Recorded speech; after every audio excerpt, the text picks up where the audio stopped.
Hello everyone, it's me Pratiksha Roka. So welcome in my another vlog. So आज चाहिँ हामी class 11 को बायोको practical लागि हामी मुस्कुल गएको थियौं।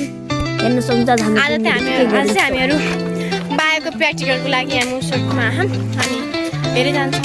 और त उता गइसक्यो हामीले देख्छौं। हाई गर्न न सबले। हाई गर्न।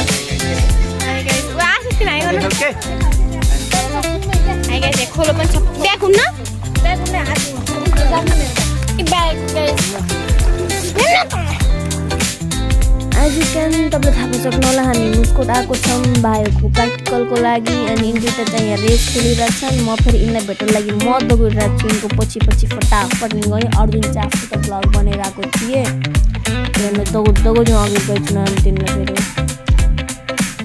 अनि ढुङ्गा तर जे भने पनि ठाउँ चाहिँ राम्रो नै थियो किनभने पानी मान्छेहरू पिकनिकको लागि एकदम सही ठाउँ एकदम दामी ठाउँ थियो। म चाहिँ लास्ट टाइम मन पर्यो मुस्कुल भन्ने ठाउँ त अनि त्यो माइटोकन्या मार्चेन्टा भन्ने हामी त्यहाँ हेरेर आएको थियौँ। थुप्रै नै थियो यो बेला अरू बेला त खोज्न पर्ने हुन्छ यो के भन्नु माघ फागुनतिर भनेपछि त्यस्तो खोज्न पर्ने हुन्छ। अहिले चाहिँ भेट्नै हाल्छ चाहने त्यहाँ हाम्रो बस त्यहाँ छ उपारि खाँदैन बायोको फेरि हामी त्यो खोज्नको बायोको लागि हामी त्यो खोज्न गयौँ अनि केटाहरू चाहिँ आफ्नो काट्दै खान प्याज टमाटर काटिरहेको थियो नि हामी किन आइदिउँ पकाउनुको तयारी चलिरहेको छ अनि कोही चाहिँ अब केटाहरू जस्तै कोही बनाउनु थालेका छन् कोही अब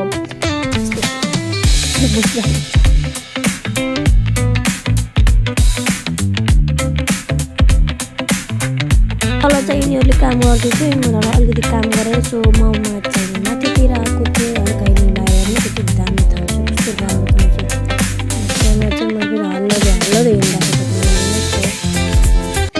नेचर हेर्नु चाहिँ यस्तो दामी ठाउँ छ नि मलाई लास्ट टाइम मन पऱ्यो ठाउँ हुन्छ मान्छेलाई एकदम यता पनि जानै पर्छ भन्छु यस्तो कोही मान्छे नि त्यहाँ उता फेरि स्कुल रहेछ स्कुल जस्तो थियो तर स्कुल नै हो भने फेरि मलाई थाहा छैन है म स्कुल जस्तो अनुमान लगाएको होइन तर तलतिर चाहिँ पकाइरहने खानाहरू म चाहिँ माथितिर आएर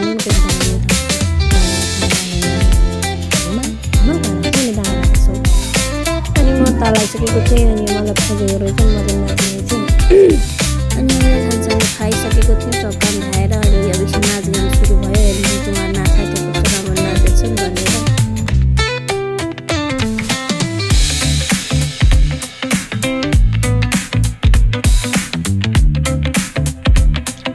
so hello everyone once again so म घर आइसकेको छु म आउँदा राति नै भइसकेको थियो तिमी खान पहिले स्कुल गयो स्कुलबाट फेरि बस चढेर हामी माइक्रोमा आएको सो त्यही भएर हुन्छ आउँदै गइसकेको छ हामी चाहिँ दोकानमा किन्नु फटाफट आइसक्यो सो तपाईँलाई मेरो भिडियो मन पऱ्यो भने लाइक सेयर सब्सक्राइब गर्नु होला बाइ बाइ।